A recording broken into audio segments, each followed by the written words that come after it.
Bonjour à tous, vous êtes sur Maths Pro exercice corrigé, très heureux de vous retrouver pour cette nouvelle vidéo. Aujourd'hui je vais corriger un exercice dans lequel il faudra étudier une suite numérique. Allez c'est parti, énoncez l'exercice, soit UN, une suite définie par UN égale 3 fois n moins 6. Question numéro 1, calculez U1, U2 et U3. Pour calculer U1, il faut remplacer n par 1 dans la formule UN. Ça va donc nous donner U1 égale 3 fois 1 moins 6, ce qui est égal à 3 moins 6, soit U1 égale moins 3. Pour calculer U2, on raisonne de la même façon, il faut remplacer n par 2 dans la formule de UN, ce qui nous donne U2 égale 3 fois 2 moins 6, soit 6 moins 6 égale 0, donc U2 égale 0. Enfin, pour calculer U3, il faut remplacer n par 3 dans la formule de UN. Donc cela donne U3 égale 3 multiplié par 3 moins 6 égale 9 moins 6 égale 3. Donc U3 est égal à 3. Question numéro 2. Générer à l'aide de la calculatrice les 20 premiers termes de la suite UN. Alors moi ici j'utilise la calculatrice Numworks. Je vous mets en description de la vidéo des tutoriels réalisés par les éditions Fouché sur l'utilisation de la calculatrice Texas Instruments et Casio. Alors avec la calculatrice Numworks, on va dans le menu Suite. On ajoute une expression d'une suite, on choisit la formule explicite. On écrit la formule de UN, donc UN égale 3 fois n moins 6. Et puis on va dans le menu Afficher les valeurs.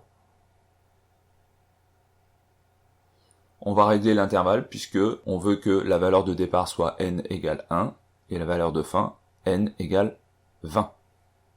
On avance par des pas de 1 et on obtient notre tableau de valeurs.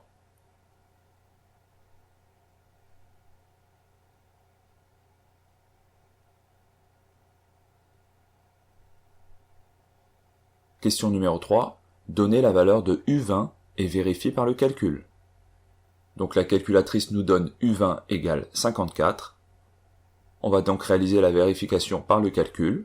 Pour calculer U20, comme pour la question numéro 1, il faut remplacer n par 20 dans la formule de UN.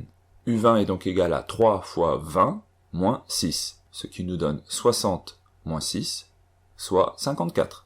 U20 est égal à 54, on obtient bien la même valeur que celle donnée par la calculatrice. Question numéro 4. Représentez graphiquement la suite UN et donnez son sens de variation. Pour représenter graphiquement notre suite, on va dans le menu Graphique.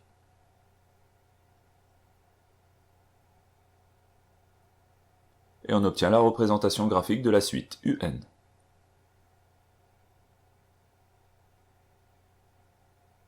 Donc graphiquement, on constate que la suite UN est croissante. Question numéro 5. Représentez graphiquement la suite VN définie par VN égale 1 divisé par N, puis donnez son sens de variation. Donc pour la suite VN, là aussi on va dans le menu Suite, ajouter une suite. Donc on prend l'expression explicite de la suite et puis on rentre l'expression de la suite VN qui s'appelle UN dans la calculatrice. UN égale à 1 sur n. Et on va dans le menu Tracer le graphique. On constate graphiquement que la suite VN est décroissante. Voilà, cet exercice est terminé. Si elle vous a plu, comme d'habitude, je vous invite à mettre un pouce bleu, à vous abonner, la cloche, etc. Et je vous dis à bientôt pour une prochaine vidéo.